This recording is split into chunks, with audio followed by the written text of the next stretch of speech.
To stain stairs, first, make sure your staircase is clean and in good condition.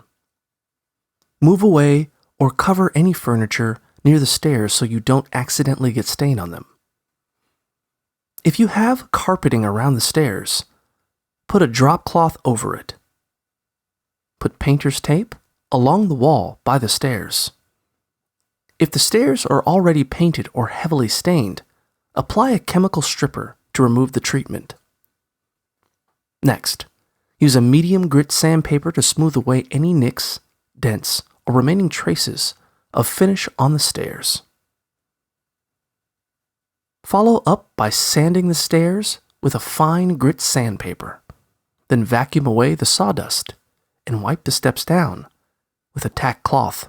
If your stairs are made of soft wood, such as pine, apply a coat of wood conditioner before brushing on the stain. Choose a conditioner of the same type as the stain. For example, if you're using an oil-based stain, use an oil-based conditioner as well. Sand the conditioned wood again with a fine grit sandpaper and clean up the sawdust.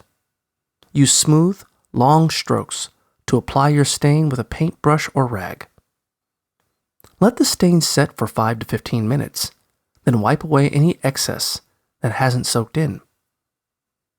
After the first coat dries completely, add additional coats if you want a richer stain.